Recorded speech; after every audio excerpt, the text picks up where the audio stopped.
सारे के सारे साथियों को नमस्कार। स्वागत है फिर से आपका सिकल सेल एनीमिया की दुनिया में। सिकल सेल एनीमिया के टॉपिक में डेफिनेशन से लेकर मैनेजमेंट तक के सारे एस्पेक्ट अपन ने पढ़ लिए हैं। लास्ट एक टॉपिक बचा हुआ है जिसको अपन डील करने वाले हैं, that is also the important topic, और आपके एग्जाम में इससे संबंधित क्वेश्चन भी आया हुआ है। जो शुरुआत में मैंने आपको पीपीटी में दिखाया था उनको लास्ट में अपन रिवाइज करने वाले। क्या क्या पढ़ा है अभी तक अपन ने सिकल सेल एनीमिया में, यदि इसका क्विक रिवीजन में आपको कराऊं तो सबसे पहले परिभाषा पढ़ी है अपन ने। परिभाषा के अंतर्गत अपन ने पढ़ा है sickle cell anaemia is an autosomal recessive inherited disorder characterized by production of sickle shaped RBC। Bone marrow से ताजिंदगी सिकल शेप आरबीसी का निर्माण होगा। एटियोलॉजी और रिस्क फैक्टर के बारे में बता दो। इसके लिए जिम्मेदार होते हैं माँ बाप। माँ बाप से जीन इनहेरिटेंट करके नेक्स्ट आने वाली जनरेशन में जाता है। यहां अपन बात करें तो इसका डिफेक्टिव जीन कहां पर पाया जाएगा, सेक्स क्रोमोसोम पर या ऑटोसोम पर, तो आंसर है ऑटोसोम पर पाया जाएगा। कैसा होगा इसका जीन, रिसेसिव होगा या डोमिनेंट होगा, तो आंसर है रिसेसिव होगा। तीसरा पहलू, what is the pathophysiology of sickle cell anaemia.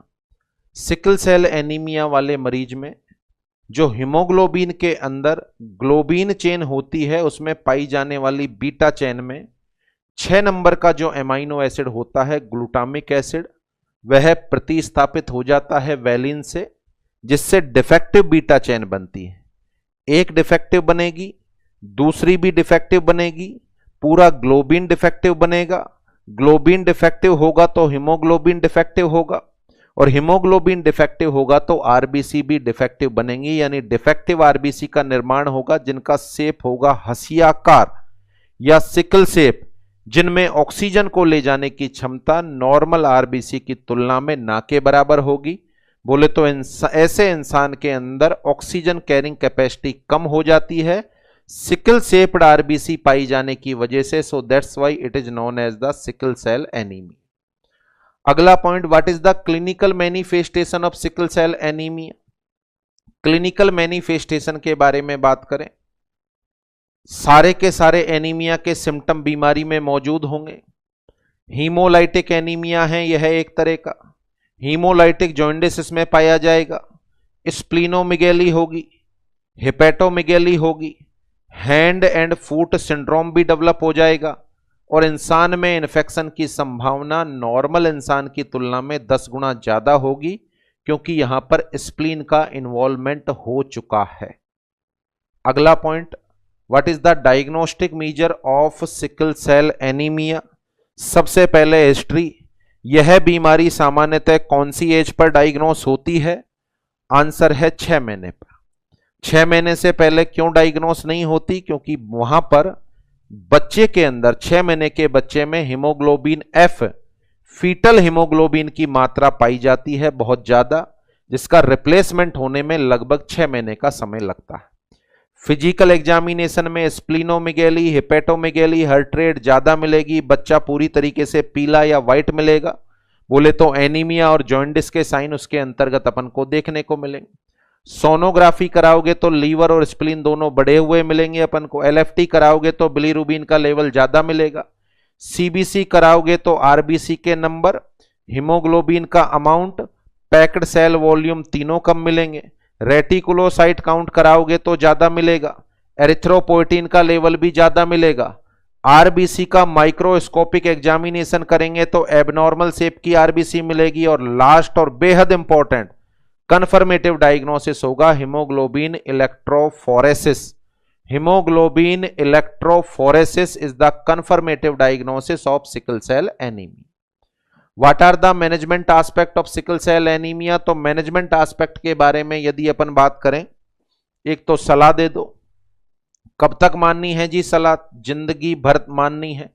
जब तक इंसान जिएगा तब तक सलाह माननी है। क्या सलाह माननी है कि शरीर में कभी भी हाइपोक्सिया पैदा नहीं होना चाहिए, ज्यादा से ज्यादा मात्रा में पानी पीना है, ना ठंडे में खेलना है ना गर्म के अंदर खेलना है। गर्म में खेलेगा तो पसीना आएगा, ठंडे में खेलेगा तो बॉडी में वेजो कंस्ट्रिक्शन होगा। ऊंचाई वाले स्थानों पर नहीं जाना है, मैक्सिमम रेस्ट करनी है, किसी भी तरह की हैवी स्टीनियस एक्सरसाइज नहीं करनी है, आउटडोर गेम ना खेलकर इंडोर गेम खेल लें।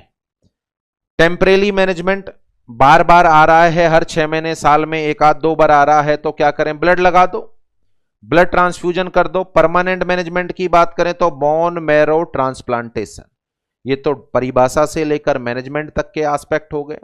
यहां 2 एडिशनल चीजें मैंने आपको सिखाई। एक तो सिखाई थी 3 तरह का हीमोग्लोबिन होता है, हीमोग्लोबिन एफ जो यूट्रस में बच्चा है उसमें पाया जाता है, हीमोग्लोबिन ए जो आपके मेरे अंदर पाया जाता है, हीमोग्लोबिन एस जो सिकल सेल एनीमिया वाले मरीज में होता है। सर्वाधिक एफिनिटी कौन से में होगी, हीमोग्लोबिन एफ, ऑक्सीजन को ले जाने की सर्वाधिक एफिनिटी, और सबसे कम किस में होगी, that is the haemoglobin S.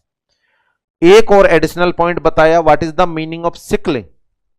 जहां मैंने आपको समझाया था अगर सिकल सेल एनीमिया वाले इंसान के अंदर सारी आरबीसी सिकल शेप्ड हो तो इंसान का जीवित रहना संभव ही नहीं हो पाए। तो क्या होता है, बहुत सारी आरबीसी नॉर्मल भी होती हैं, परंतु उन नॉर्मल आरबीसी में सिकल शेप आरबीसी में कन्वर्ट होने की क्षमता होती है।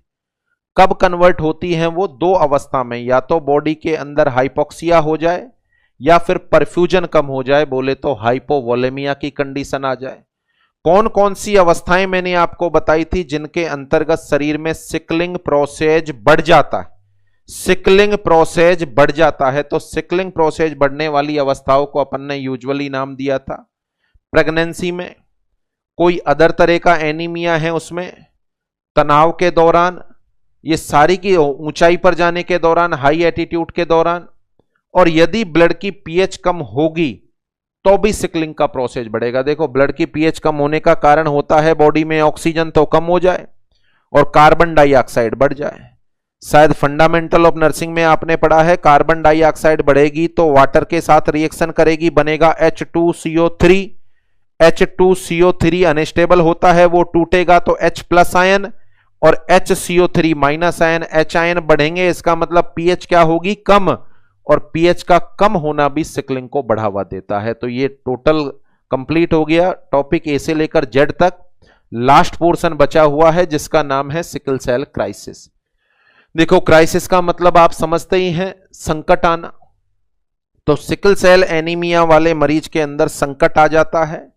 कौन कौन से तरह के संकट होते हैं, कौन कौन से तरह का क्राइसिस होता है सिकल सेल एनीमिया वाले मरीज में, तो बताया जाता है सिकल सेल एनीमिया वाले मरीज में 4 तरह का क्राइसिस होता है। सिकल सेल एनीमिया वाले मरीज के अंदर 4 तरह का क्राइसिस होता है। जो सबसे खतरनाक क्राइसिस होता है पहले उसकी बात कर लेते हैं अपन। उस पर्टिकुलर क्राइसिस का नाम है वेजो ऑक्लूसिव क्राइसिस। इस पर्टिकुलर क्राइसिस का नाम है वेजो ऑक्लूसिव क्राइसिस। देखें किस तरीके से डेवलप होता है ये वेजो ऑक्लूसिव क्राइसिस, जानलेवा भी हो सकता है। कैसे हो सकता है, ये अपनी बॉडी की ब्लड वेसल हैं, ये कोई मेजर आर्टरी है, मेजर आर्टरी से छोटी ब्रांच निकल रही है, बोले तो आर्टेरियोल। इन सभी के अंदर ब्लड सप्लाई हो रहा है और नॉर्मल आरबीसी का फ्लो हो रहा है। नॉर्मल आरबीसी का फ्लो हो रहा है तो समस्या वाली कोई बात नहीं है। परंतु यदि बॉडी के अंदर सिकलिंग ज्यादा हो गई, बोले तो normal RBC sickle shape RBC में ज्यादा कन्वर्ट हो गई, उसका परिणाम यह होगा कि ये जो छोटी छोटी ब्लड वेसल हैं इनमें सिकल शेप आरबीसी लॉज हो जाएंगी, एक दूसरे के साथ क्लंप हो जाएंगी, और क्लंप होने का परिणाम यह होगा कि ब्लड वेसल ब्लॉक हो जाएगी। क्लंप होने का परिणाम यह होगा कि ब्लड वेसल ब्लॉक हो जाएगी। देखें इस तरह की sickle shape RBC blood vessel को अवरुद्ध कर देती है। अब ये जब अवरुद्ध होंगी तो क्या क्या परिणाम आ सकते हैं, देखें ब्लड वेसल को या आर्टरी की छोटी ब्रांच का पूरी तरीके से ब्लॉक हो जाना, जो टिश्यू होगा उसमें पैदा करेगा इश्केमिया। इश्केमिया का मतलब होता है किसी भी ऑर्गन की ब्लड सप्लाई का या ऑक्सीजन सप्लाई का कम हो जाना। इश्केमिया होगा जिसकी वजह से उस टिश्यू में प्रॉपर ऑक्सीजन नहीं जा पाएगी, डेवलप हो जाएगा साइनोसिस। और यदि ब्लड सप्लाई पूरी तरीके से बंद हो गई है तो वह पर्टिकुलर ऑर्गन डैमेज हो जाएगा, और ऑर्गन का पूरी तरीके से डैमेज हो जाना, इस पर्टिकुलर अवस्था को नाम देंगे नेक्रोसिस या इन्फाक्शन। इस पर्टिकुलर अवस्था को नाम देंगे नेक्रोसिस या इन्फाक्शन। कौन से पर्टिकुलर ऑर्गन में होगा यह डिपेंड करेगा जिस ब्लड वेसल में ब्लॉकेज आया। जिस ब्लड वेसल में ब्लॉकेज आया है उसमें यह अवस्था डेवलप हो सकती है। अब देखें वेजो ऑक्लूसिव क्राइसिस में एक तो पॉइंट आता है हैंड एंड फुट सिंड्रोम, एक तो पॉइंट आता है हैंड एंड फुट सिंड्रोम। शायद ध्यान हो तो पिछले लेक्चर में अपन ने डिस्कस कर लिया था, पिछले लेक्चर्स में अपन ने डिस्कस कर लिया था सिकल सेल एनीमिया वाला मरीज जब दौड़ लगाता है या एक्सरसाइज करता है तो हाथ पैर नीले पड़ जाते हैं और हाथ पैरों में दर्द होने लग जाता है। कारण भी अपन ने ढूंढ लिया था। कारण अपन को मिला था कि जब दौड़ लगाएगा तो शरीर के अंदर हाइपोक्सिया होगा। हाइपोक्सिया का परिणाम normal RBC sickle shape RBC में चेंज होंगी। इसका मतलब शरीर में सिकलिंग बढ़ गई तो हाथ पैरों की छोटी छोटी आर्टरी में ये वाली पर्टिकुलर सिकल सेप्ड आरबीसी ब्लॉकेज पैदा कर देंगी। ब्लॉकेज पैदा करेंगी तो इश्केमिया होगा। इश्केमिया से एक तो साइनोसिस होगा, साथ में एनएरोबिक रेस्पिरेशन होगा जिससे लैक्टिक एसिड बनेगा जो पेन कॉज करेगा। तो सिकल सेल एनीमिया वाले इंसान के हाथ पैरों में दर्द होना और नीला पड़ जाना, इस अवस्था को क्या नाम देते हैं? Hand and foot syndrome. ऐसे इंसान में यदि ये पर्टिकुलर ब्लड वेसल लंग्स को सप्लाई करने वाली हो या हार्ट की कोरोनरी आर्टरी में ऐसा बन रहा हो, हार्ट की कोरोनरी आर्टरी में ऐसा बन रहा हो तो सोचो कोरोनरी आर्टरी मायोकार्डियम को सप्लाई करती है। मायोकार्डियम को मिलने वाली ब्लड सप्लाई बंद, और ब्लड सप्लाई बंद होने का मतलब है मायोकार्डियम में इश्केमिया होगा जिससे इंसान को सीने में दर्द स्टार्ट हो जाए। जब हार्ट काम नहीं कर पा रहा अच्छे से, सीने में दर्द हो रहा है तो मरीज को डिस्निया होगा, टेकिपनिया होगा, धड़कन बढ़ जाएगी, बोले तो टेकिकार्डिया, पाल्पिटेशन। अचानक से सिकल सेल एनीमिया वाले इंसान के अंदर कभी कभार इस तरह के सिम्टम मौजूद हो जाते हैं। अचानक से इस तरह के सिम्टम मौजूद हो जाते हैं। कौन कौन से सिम्टम मौजूद हो जाते हैं? सीने में दर्द होने लग जाता है, चेस्ट पेन, धड़कन बढ़ जाती है जो खुद को सुनने लग जाती है, बोले तो पाल्पिटेशन, साथ में सांस लेने में दिक्कत आने लग जाती है, बोले तो डिस्निया, रेस्पिरेशन रेट बढ़ जाती है, बोले तो टेकिपनिया। ये सिम्टम तब आते हैं जब ये आरबीसी कौन सी ब्लड वेसल को ब्लॉक करें, या तो लंग्स को सप्लाई करने वाली ब्लड वेसल को ब्लॉक करें या फिर हार्ट को सप्लाई करने वाली ब्लड वेसल को ब्लॉक करें। हार्ट को सप्लाई करने वाली ब्लड वेसल कौन सी है? Coronary artery. तो ये जो सिम्टम आते हैं ये ग्रुप ऑफ सिम्टम है, और ग्रुप ऑफ सिम्टम को अपन नाम देते हैं सिंड्रोम। ग्रुप ऑफ सिम्टम को अपन नाम देते हैं सिंड्रोम। चूंकि यह सिम्टम अचानक से पैदा हो रहे हैं, चूंकि यह सिम्टम अचानक से पैदा हो रहे हैं इसलिए इसको नाम दे रहे हैं एक्यूट। सिम्टम के पैदा होने का कारण है चेस्ट में पाई जाने वाली ब्लड वेसल, कोरोनरी आर्टरी हो, पल्मोनरी आर्टरी हो, इनमें किसी तरह का ब्लॉक आए या ब्रोंकियल आर्टरी में ब्लॉक आने पर यह सिम्टम आ रहे हैं। तो चेस्ट की आर्टरी में ब्लॉक आने पर आने वाले इन वेजो ऑक्लूसिव सिम्टम को नाम देते हैं, एक वर्ड से डिनोट करते हैं, वो है एक्यूट चेस्ट सिंड्रोम। देखें, एक्यूट का मतलब अचानक से, चेस्ट सिंड्रोम का मतलब आप समझ रहे हैं सीने में दर्द होना, धड़कन का बढ़ जाना, सांस लेने में घुटन होना, सांस रेट का बढ़ जाना, इन सारे के सारे सिम्टम को एक्यूट चेस्ट सिंड्रोम में काउंट किया है। आप यहां समझ सकते हैं कारण क्या हो रहा है। Sickle shape RBC coronary artery को, पल्मोनरी आर्टरी या वेन को, या फिर अपन बात करें ब्रोंकियल आर्टरी को कहीं ना कहीं ब्लॉक कर रही है, जिसकी वजह से ये पर्टिकुलर सिम्टम आ रहे हैं। इसी अवस्था को एक्यूट चेस्ट सिंड्रोम के नाम से जाना जाता है। ये जो पर्टिकुलर इंसान होते हैं, ये जो पर्टिकुलर इंसान होते हैं, जब इनकी उम्र 30-32 साल के बाद होती है तो नॉर्मली दिल का दौरा और दिमाग का दौरा, जिनको अपन बोलते हैं एमआई और स्ट्रोक, हार्ट अटैक को बोलते हैं एमआई और ब्रेन अटैक को बोलते हैं स्ट्रोक, वो 50, 55, 60 के बाद आते हैं सामान्यतः। ऐसे इंसानों के अंदर 30-35 साल में भी एमआई हो सकता है।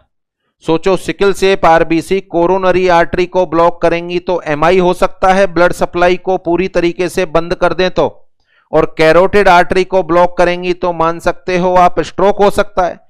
कैरोटिड आर्टरी में रुकावट आती है तो ब्रेन अटैक, और कोरोनरी आर्टरी में रुकावट आती है तो हार्ट अटैक। तो ऐसे मरीजों में ज्यादा रिस्क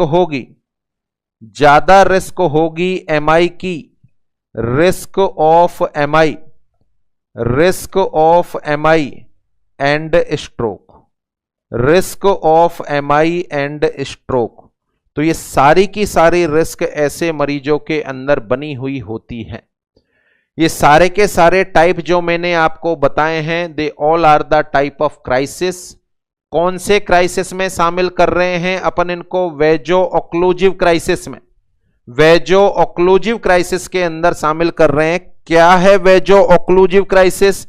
नाम से ही मालूम चल रहा है, ब्लड वेसल में ऑक्लूजन आना, ब्लड वेसल में ऑक्लूजन आना, इसका मतलब ब्लड वेसल का ब्लॉक होना। ब्लड वेसल नॉर्मली तो थ्रोम्बस की वजह से ब्लॉक होती है, परंतु यहां पर किसकी वजह से ब्लॉक हो रही है? सिकल सेप्ड आरबीसी की वजह से ब्लॉक हो रही है। सिकल सेप्ड आरबीसी की वजह से हाथ पैरों की ब्लड वेसल का ब्लॉक होना, hand and foot syndrome. Chest की ब्लड वेसल का ब्लॉक होना, acute chest syndrome. Coronary artery या कैरोटिड आर्टरी का ब्लॉक होना एमआई और स्ट्रोक कोज करेगा। और यहां आप समझ सकते हैं जानलेवा हो सकता है, जानलेवा हो सकता है। तो यदि कभी ऐसी कंडीशन आ रही है तो इस अवस्था में किसी भी तरह का क्राइसिस हो रहा है, इस अवस्था में किसी भी तरह का क्राइसिस हो रहा है, तो आपका मेरा प्रायोरिटी मैनेजमेंट क्या होना चाहिए? सबसे पहले ये क्राइसिस डेवलप हुआ, क्यों डेवलप हुआ? उसका कारण है जी कि आरबीसी सिकल सेप हो गई। अच्छा, क्यों हो गई सिकल सेप आरबीसी? या तो शरीर में हाइपोक्सिया पैदा हो गया होगा, या तो शरीर में हाइपोक्सिया पैदा हो गया होगा, या फिर बॉडी में फ्लूइड वॉल्यूम कम हो गया होगा, या तो पानी की कमी हो गई होगी या ऑक्सीजन की कमी हो गई होगी, और आरबीसी पर लोड बढ़ा और normal RBC sickle shape RBC में कन्वर्ट हो गई। ब्लड वेसल ब्लॉक है क्योंकि उसमें सिकल सेप आरबीसी फंसी हुई है। अगर इन सिकल सेप आरबीसी को नॉर्मल आरबीसी में कन्वर्ट कर दें, गौर से समझना, सिकल सेप आरबीसी को नॉर्मल आरबीसी में कन्वर्ट कर दें तो वो ब्लॉक खुल जाएगा। अच्छा, क्यों कन्वर्ट हुई थी ये नॉर्मल आरबीसी से सिकल सेप आरबीसी में? ऑक्सीजन कम हो गई। यदि ऐसा इंसान इमरजेंसी डिपार्टमेंट में आता है तो समझ के चलो प्रायोरिटी पर आपको शायद ऑक्सीजन देनी पड़ेगी मरीज को। अगर आप ऑक्सीजन दोगे तो क्या होगा? सिकल, जब ऑक्सीजन की कमी से normal RBC sickle shape RBC में चेंज हो सकती है, तो ऑक्सीजन देने से sickle shape RBC normal RBC में भी कन्वर्ट हो सकती है।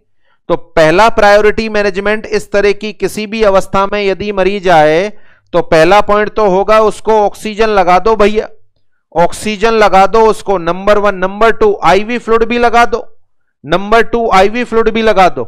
अगर इन दोनों से भी फर्क ना पड़े और सिम्टम लगातार चल रहे हैं तो देखो हर तरह के सिम्टम में, यहां भी दर्द हो रहा है, यहां भी दर्द हो रहा है, यहां भी दर्द हो रहा है, पेन यहां भी है, पेन यहां भी है और पेन वहां भी है, तो यहां आप दो तरह की गोली इस्तेमाल कर सकते हैं। एक तो एस्प्रिन दे दें मरीज को और दूसरा मॉर्फिन सल्फेट भी दे सकते हैं। एस्प्रिन का फायदा यह होगा कि एंटीप्लेटेलेट है, तो यदि गलती से आरबीसी के साथ कुछ प्लेटेलेट भी चिपकी होंगी तो अलग हो जाएंगी, और यदि अंदर कोई थ्रोम्बस बना होगा तो उसके घुलने की संभावना होगी। साथ में दर्द निवारक भी है, एस्प्रिन से दर्द में भी आराम मिल जाएगा, और दर्द बहुत ज्यादा सीवियर हो रहा है तो मॉर्फिन सल्फेट दे सकते हैं। तो इस पर्टिकुलर अवस्था में जो कि जानलेवा है, इस पर्टिकुलर अवस्था में जो कि जानलेवा है, आपका प्रायोरिटी मैनेजमेंट क्या होगा? उद्देश्य आपका यह होगा कि सिकल सेल आरबीसी को नॉर्मल आरबीसी में बदल दो। जो ब्लॉक आया है वो स्वतः ही घुल जाएगा। उसको बदलने के लिए क्या देनी पड़ेगी आपको? Number 1 oxygen, number 2 IV fluid, फिर भी दर्द गायब नहीं हो तो एस्प्रिन, और फिर भी गायब नहीं हो तो मॉर्फिन सल्फेट। तो ये प्रायोरिटी मैनेजमेंट होगा उस पर्टिकुलर इंसान का जो सिकल सेल क्राइसिस की वेजो ऑक्लूसिव क्राइसिस अवस्था में अस्पताल में भर्ती होता है। तो प्रायोरिटी मैनेजमेंट में अपन बात करें ऑक्सीजन एडमिनिस्ट्रेशन, सबसे पहले ऑक्सीजन इनहेलेशन का इस्तेमाल करेंगे अपन। उसके बाद मरीज को आईवी फ्लूइड देना चाहेंगे अपन। उसके बाद यदि कोई गोली दवाई देनी है तो कौन सी गोली दवाई दे सकते हैं? आंसर है एस्प्रिन दे सकते हैं या मॉर्फिन सल्फेट दे सकते हैं। आंसर है एस्प्रिन दे सकते हैं या मॉर्फिन सल्फेट अपन मरीज को दे सकते हैं। तो ये पहला क्राइसिस कंप्लीट होता है जिसका नाम है वेजो ऑक्लूसिव क्राइसिस, जो सबसे जानलेवा क्राइसिस होता है। Come on to the next, दूसरे तरह का क्राइसिस। नंबर 2 दूसरे तरह का क्राइसिस जिसका नाम है हीमोलाइटिक क्राइसिस। देखो ये आपको पहले ही बता दिया। वैसे इन आरबीसी का जीवन काल 10 से 20 दिन होता है, और 10 से 20 दिन का मतलब है यह आरबीसी बहुत जल्दी जल्दी नष्ट होती, कभी कभार बहुत ज्यादा स्पीड से नष्ट होती हैं। तो होता ऐसा है कि अपन ने 1 तारीख को इंसान की सीबीसी कराई जिनमें आरबीसी आई 4.2 मिलियन, और 20 दिन बाद 20 तारीख को फिर से अपन ने सीबीसी कराई तो आरबीसी आई 2.2 मिलियन। अचानक से ड्रॉप हो गई और बिलीरुबिन अचानक से बहुत ज्यादा बढ़ गया। क्या समझे शरीर में कौन सी अवस्था पैदा हो गई है? आरबीसी बहुत ज्यादा नष्ट हो रही है। बहुत ज्यादा नष्ट होने का एक कारण दिया जाता है ऐसे इंसान में सिकलिंग ज्यादा हो रही होगी। अच्छा, क्यों ज्यादा हो रही होगी सिकलिंग? क्योंकि यह इंसान के अंदर बार बार हाइपोक्सिया हो रहा होगा। इस इंसान में बार बार हाइपोक्सिया हो रहा होगा। तो यदि ऐसे इंसान में हीमोलाइटिक क्राइसिस डेवलप हो जाए तो क्या करना चाहोगे आप? ऐसे इंसान में हीमोलाइटिक क्राइसिस डेवलप हो जाए तो क्या करना चाहोगे आप? तो एक ही मैनेजमेंट है भैया, इंसान को पीसीवी लगा दो, पैक्ड सेल वॉल्यूम लगा दो, या ब्लड ट्रांसफ्यूजन कर दो। इसका क्या मैनेजमेंट होगा? हीमोलाइटिक क्राइसिस का बाहर से नई आरबीसी लगा दो। तो what is the management of haemolytic crisis? PCV transfusion या ब्लड ट्रांसफ्यूजन, जिस पर चर्चा पहले ही हो चुकी है। इन आरबीसी का जीवन काल 10 से 20 दिन होता है। Come on to the point number 3, point number 3 जिसको अपन नाम देते हैं एप्लास्टिक क्राइसिस। एप्लास्टिक क्राइसिस देखें, aplastic crisis same haemolytic crisis की तरह है। आपने अच्छे से पढ़ा है पहले एप्लास्टिक एनीमिया। इसका मतलब है ब्लड सेल का निर्माण कम हो जाता है। मान के चलो मुझे सिकल सेल एनीमिया है, मुझे सिकल सेल एनीमिया है, और सिकल एनीमिया एनीमिया में पार्वोवायरस B19, पार्वोवायरस B19 का इन्फेक्शन होता है। तो यह वायरस जो प्रो एरिथ्रोब्लास्ट होती हैं उनके डिवीजन को रोकता है। अगर उनका डिवीजन रुक जाएगा तो शरीर में आरबीसी नहीं बनेंगी, क्योंकि एरिथ्रोब्लास्ट से ही तो बनती हैं आरबीसी। तो ऐसे इंसान में भी अचानक से आरबीसी के नंबर कम हो जाते, ऐसे इंसान में भी अचानक से आरबीसी के नंबर कम हो जाते हैं। यह अवस्था कैरेक्टराइज होती है decline number of RBC, number of RBC. अचानक से आरबीसी के नंबर कम हो जाना। आरबीसी के नंबर कम होने के लिए रेस्पॉन्सिबल वायरस, या इसको मैं बोलूं प्रेसिपिटेटरी फैक्टर, रेस्पॉन्सिबल वायरस या प्रेसिपिटेटरी फैक्टर जिसका नाम है पार्वोवायरस, जिसका नाम है पार्वोवायरस B19, इसका इन्फेक्शन होता है तो यह बोन मैरो में जाकर आरबीसी के निर्माण करने वाली सेल को इनहिबिट कर देता है और आरबीसी के नंबर अचानक से गिर जाते हैं।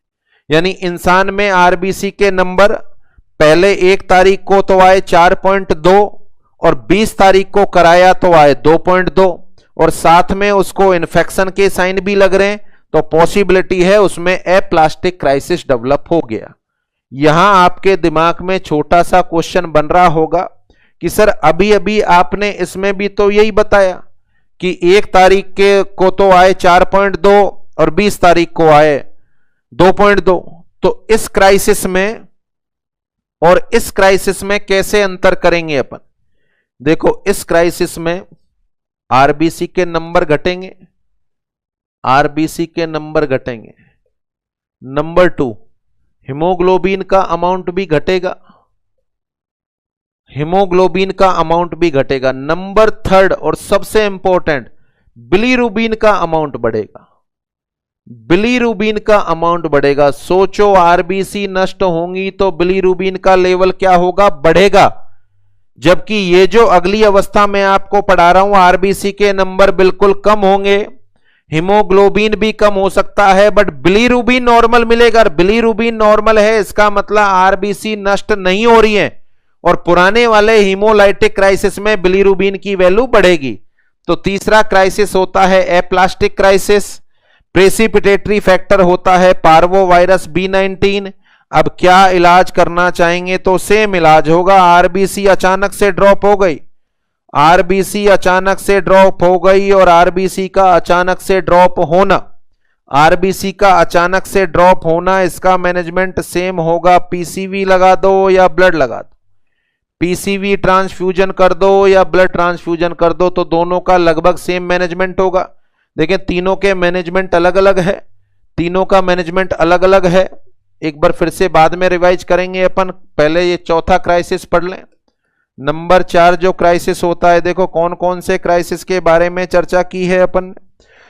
यूजुअल सबसे खतरनाक क्राइसिस वेजो ऑक्लूसिव क्राइसिस, दूसरा हीमोलाइटिक क्राइसिस और पर्टिकुलर तीसरे क्राइसिस पर अपन ने चर्चा की है। दोनों का अंतर अपन ने बता दिया है, एप्लास्टिक क्राइसिस। एप्लास्टिक क्राइसिस और हीमोलाइटिक क्राइसिस दोनों में अंतर क्या है? इसमें बिलीरुबिन पर कोई फर्क नहीं पड़ेगा, जबकि हीमोलाइटिक क्राइसिस में बिलीरुबिन का लेवल बढ़ेगा। Come on to the last, जिसको अपन बोलते हैं स्प्लीनिक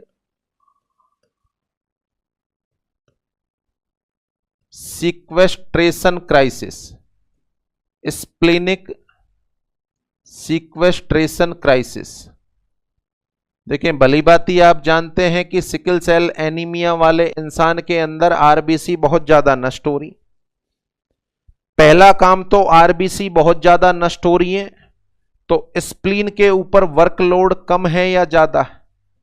आरबीसी बहुत ज्यादा नष्ट हो रही है, तो स्प्लीन के ऊपर वर्कलोड कम है या ज्यादा? वर्कलोड ज्यादा है स्प्लीन के ऊपर। पॉइंट नंबर 2, जिसको वास्तविक क्राइसिस अपन बोलते हैं, जब आप कह रहे हो हाथ पैरों की ब्लड वेसल ब्लॉक हो सकती है, हार्ट की ब्लॉक हो सकती है, ब्रेन की ब्लॉक हो सकती है, तो स्प्लीन की भी तो ब्लॉक हो सकती है। तो ऐसे इंसान में जब सर्वाधिक सिकल सेप आरबीसी का सर्कुलेशन नष्ट होने के लिए स्प्लीन में हो रहा है, स्प्लीनिक वेसल के द्वारा, तो स्प्लीनिक ब्लड वेसल या आर्टरी भी तो ब्लॉक हो सकती है। और स्प्लीन की आर्टरी में ब्लॉकेज आ जाना, स्प्लीन की आर्टरी में ब्लॉकेज आ जाना, स्प्लीनिक आर्टरी ब्लॉकेज, आर्टरी में ब्लॉक आने का परिणाम क्या होगा? स्प्लीन को मिलने वाली ब्लड सप्लाई बंद हो जाएगी। स्प्लीन को मिलने वाली ब्लड सप्लाई बंद होने का परिणाम होगा स्प्लीन में डैमेज हो जाएगा। That cause splenic damage.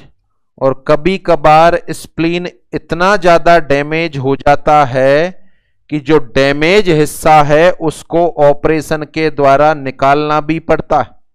जो डैमेज हिस्सा है उसको ऑपरेशन के द्वारा निकालना भी पड़ता है, बोले तो स्प्लीनेक्टोमी करनी पड़ती है।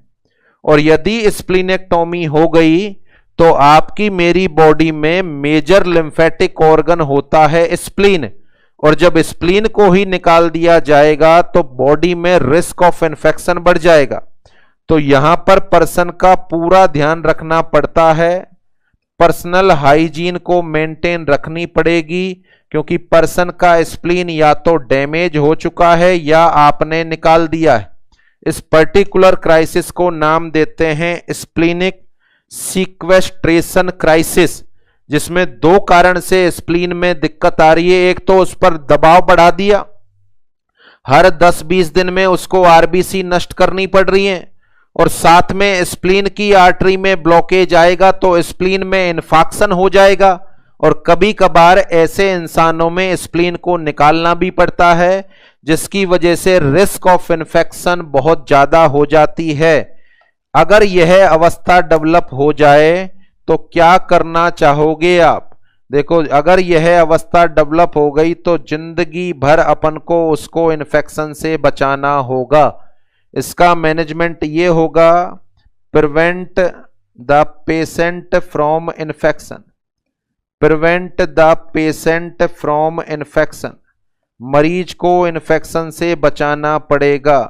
देखो, गौर करने वाली बात है, कैसे बचाओगे आप? पर्सनल हाइजीन मेंटेन करनी पड़ेगी मरीज को, स्टेराइल वाटर का इस्तेमाल करना पड़ेगा, अस्पताल में जाएगा तो मास्क का इस्तेमाल करेगा, फल सब्जियों को खाने से पहले अच्छे से वॉश करना होगा।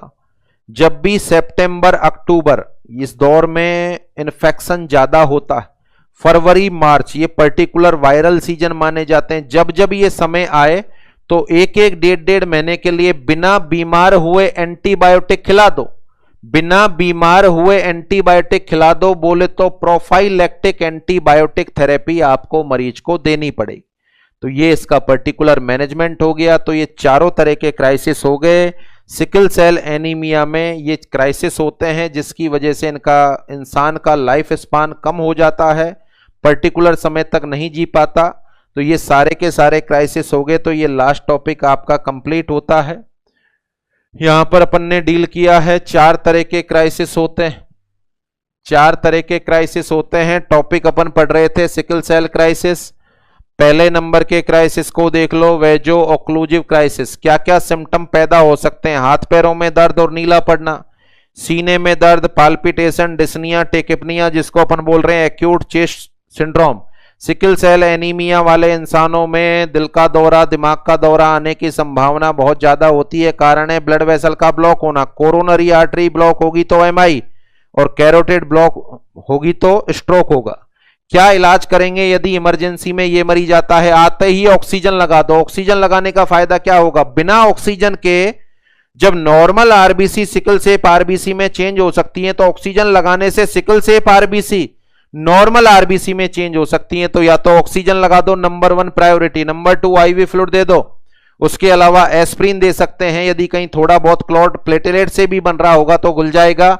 और लास्ट में दर्द यदि कम नहीं हो तो मॉर्फिन सल्फेट दे सकते हैं। पहला क्राइसिस हो गया। दूसरा हीमोलाइटिक क्राइसिस, आरबीसी का अचानक से टूट जाना, ड्रॉप हो जाना, हीमोग्लोबिन कम हो जाना, बिलीरुबिन का बढ़ जाना। अब हीमोलाइटिक क्राइसिस हो गया तो क्या लगा दो? पीसीवी या blood transfusion. Next aplastic crisis, bone marrow के द्वारा आरबीसी का निर्माण कम कर देना, आरबीसी की संख्या में अचानक से कमी आ जाना। इसका इलाज भी क्या करेंगे अपन? पीसीवी या ब्लड ट्रांसफ्यूजन। कौन से वायरस की वजह से एप्लास्टिक क्राइसिस होता है सिकल सेल एनीमिया वाले मरीज में? आंसर है पार्वो वायरस B19 के द्वारा। इस क्राइसिस में और हीमोलाइटिक क्राइसिस में क्या बेसिक अंतर है? वहां पर बिलीरुबिन का लेवल बढ़ेगा और आरबीसी ड्रॉप डाउन होंगी। यहां पर केवल आरबीसी ड्रॉप डाउन होंगी, बिलीरुबिन का लेवल नहीं बढ़ेगा। Come on to the last, spleen के इन्वॉल्व होने की वजह से होने वाला क्राइसिस। स्प्लीनिक आर्टरी में ब्लॉकेज आ गया तो स्प्लीन डैमेज या इन्फेक्ट हो जाएगा, स्प्लीन निकालना पड़ेगा। क्या इलाज करें? स्प्लीन निकाल दिया या स्प्लीन डैमेज हो गया तो ताज जिंदगी इंसान को इन्फेक्शन से बचाने के लिए जो सलाह दी जाती है वो सारी की सारी एडवाइज अपन देंगे। तो it is the end of sickle cell anaemia. Sickle cell anaemia से संबंधित सारे के सारे फैक्ट मैंने आपको बता दिए। शायद 100% आपको समझ में आ गए होंगे। एक और कंट्रोवर्शियल फैक्ट है जिसको कई बार अपन किताबों में पढ़ते हैं, उसके बारे में भी जानकारी ले लें। सिकल सेल एनीमिया और मलेरिया का आपस में क्या संबंध है? सिकल सेल एनीमिया और मलेरिया का आपस में क्या संबंध है? शायद आपने पढ़ा होगा कि सिकल सेल एनीमिया वाले मरीजों के अंदर मलेरिया नहीं होता। अगर आपने ऐसा पढ़ा है तो ये आधी अधूरी जानकारी। अगर ये कंप्लीटली ऐसा पढ़ा है कि सिकल सेल एनीमिया वालों में मलेरिया नहीं होता तो आधी अधूरी जानकारी है।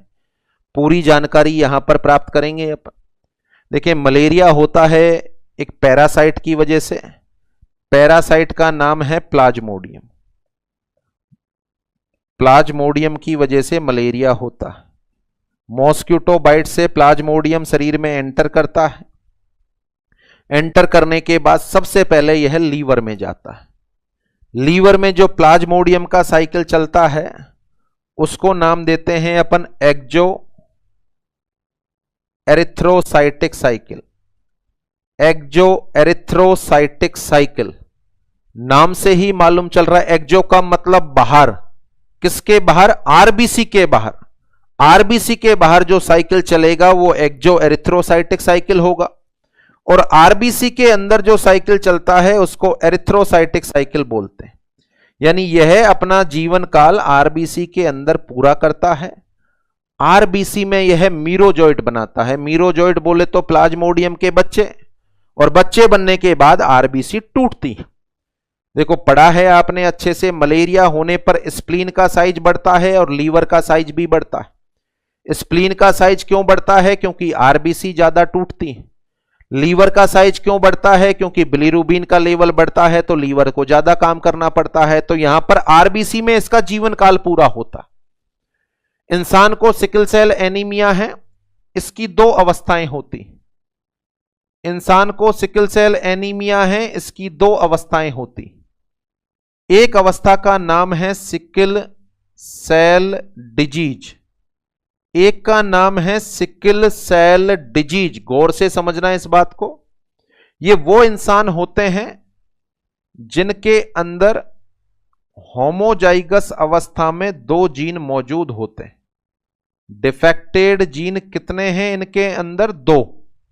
इनको अपन बोलते हैं सिकल सेल एनीमिया का मरीज। एक और लोग होते हैं जिनमें सिकल सेल एनीमिया का जीन तो होता है, सिकल सेल एनीमिया का जीन तो होता है, परंतु यह सिंगल होता है जिसकी वजह से इसका प्रभाव नहीं आता। बोले तो अवस्था ये वाली होती है। 44 और एक डिफेक्टिव जीन होता है। 44 और एक डिफेक्टिव जीन होता है। ध्यान हो तो इसको तो अपन ने कैरियर बोला था। तो दो अवस्थाएं हो गई जिसमें दोनों डिफेक्टिव जीन हैं और सिकल सेल एनीमिया अपीयर होना है, उसको तो अपन बोलेंगे सिकल सेल डिजीज। ये होमोजाइगस अवस्था हो गई और इसको अपन बोलते हैं सिकल सेल ट्रेट। यानी जीन तो इसके अंदर भी मौजूद है परंतु बीमारी के मेजर सिम्टम नहीं आते, ना के बराबर सिम्टम आते। देखें यहां पर होता क्या है। क्या इन दोनों तरह के इंसानों में मलेरिया नहीं होता? नहीं, ऐसी बात नहीं। दो इसके पहलू हैं। कंट्रोवर्शियल फैक्ट है। वास्तविकता क्या है उस पर अपन डील करें। ये जो मरीज होते हैं अपन ने पढ़ा, इनमें आरबीसी 70% नॉर्मल, 30% सिकल सेप। तो ये जो सिकल सेप आरबीसी होती है, सिकल सेप आरबीसी होती है, वह मलेरिया के पैरासाइट की ग्रोथ नहीं होने देती।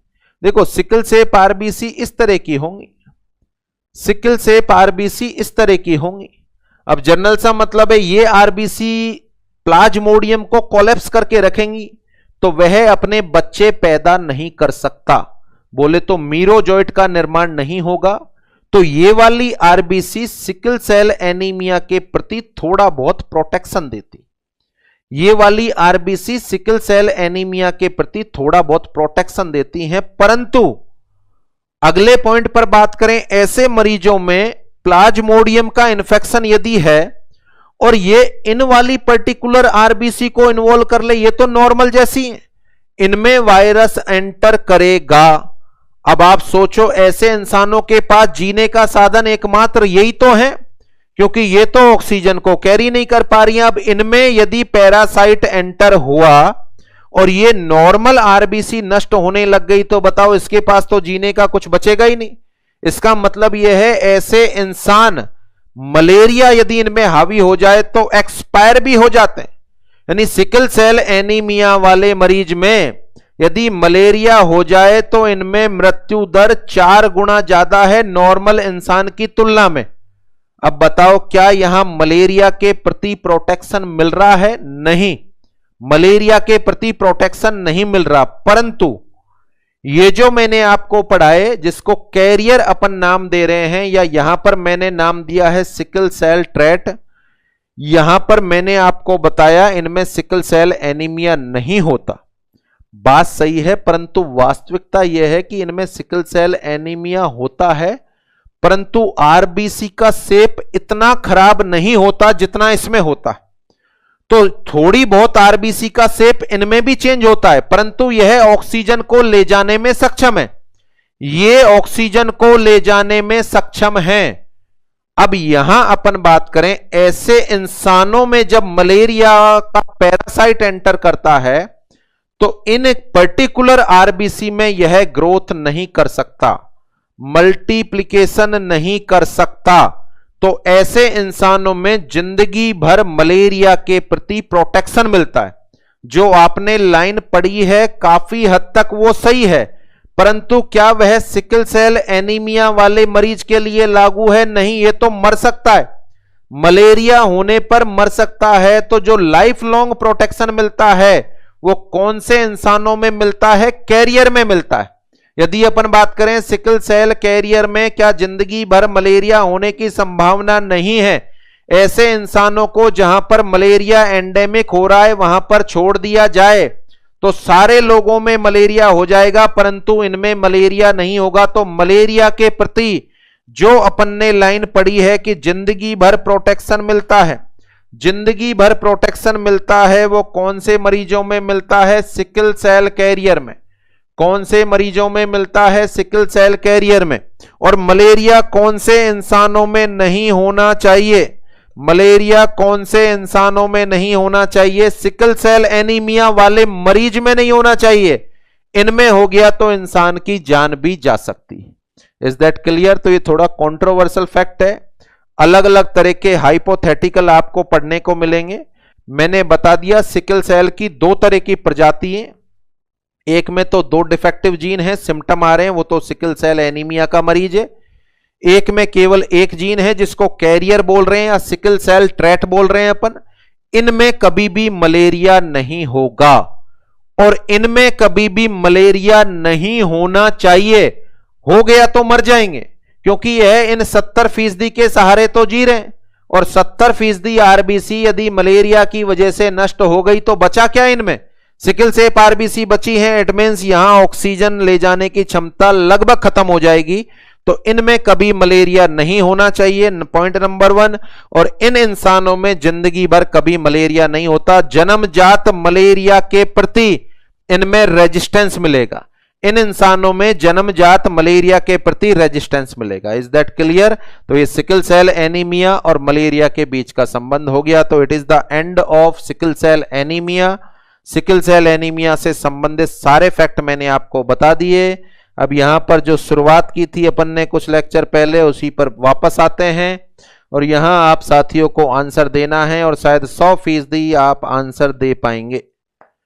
100% आप आंसर दे पाएंगे। पहला क्वेश्चन यही लिखा हुआ था, which of the following haemoglobin are found in patient with sickle cell anaemia? कौन सा पर्टिकुलर हीमोग्लोबिन पाया जाएगा? देखिए, what is the right answer? क्या राइट आंसर है इनमें से? अब आपने क्या दिया था, बट अब आपको समझ में आ रहा है। राइट आंसर है हीमोग्लोबिन एस। राइट आंसर है हीमोग्लोबिन एस। आगे बढ़े। विच ऑफ द फॉलोइंग हीमोग्लोबिन है मैक्सिमम ऑक्सीजन एफिनिटी? ऑक्सीजन को ले जाने की सबसे ज्यादा एफिनिटी कौन से हीमोग्लोबिन में है? आंसर शायद सभी साथियों को आ रहा है। आंसर इज डी, बोले तो हीमोग्लोबिन एफ। आगे बढ़े, अगला क्वेश्चन। निम्न में से कौन से हीमोग्लोबिन में ऑक्सीजन को ले जाने की एफिनिटी सबसे कम है? तो सबसे कम होती है हीमोग्लोबिन एस, सबसे कम होती है हीमोग्लोबिन एस। आगे बढ़े आप नेक्स्ट। सिकल सेल एनीमिया की बीमारी कौन सी एज पर डायग्नोस होती है? आंसर आपको मिल चुका है, 6 महीने पर डायग्नोस होती है, क्योंकि 6 महीने से पहले उसके शरीर में हीमोग्लोबिन एफ पाया जाता है। Next, which of the following complication are not associated in patient with sickle cell anaemia? मुझे शायद अंदाजा है कि बहुत सारे साथियों ने इसका गलत उत्तर सोचा होगा, अब शायद सही उत्तर सोच रहे हैं। देखो सबसे पहले चौथे ऑप्शन पे जाओ। Risk of MI and CVA, stroke, cerebrovascular accident है क्या? यस है। Risk of infection due to involvement of spleen, ये भी है, अपन ने पढ़ा है, splenic crisis. Ischaemia due to the thrombus, yes ischaemia होता है। Vaso occlusive crisis, risk of bleeding. बताओ पूरे चैप्टर में एक बार भी अपन ने नाम नहीं लिया कि सिकल सेल एनीमिया वाले इंसान में ब्लीडिंग की संभावना ज्यादा होती है। No, there is a no major risk of bleeding. तो यहां पर क्या पूछा है? क्या संभावना नहीं है? क्या संभावना नहीं है? और इसका पर्टिकुलर आंसर क्या देना चाहेंगे आप? Risk of bleeding. आगे बढ़े आप। Question number 6, which of the following priority care given to the patient in emergency department with sickle cell anaemia या सिकल सेल क्राइसिस? अब इमरजेंसी में तभी आएगा जब क्राइसिस हो रहा होगा। अभी अभी पढ़ा है अपन ने, क्राइसिस हो रहा है तो सिकलिंग की वजह से हो रहा है। सिकलिंग आरबीसी को नॉर्मल आरबीसी में कन्वर्ट कर दो। कैसे कन्वर्ट करें? क्या लगा दें? ऑक्सीजन।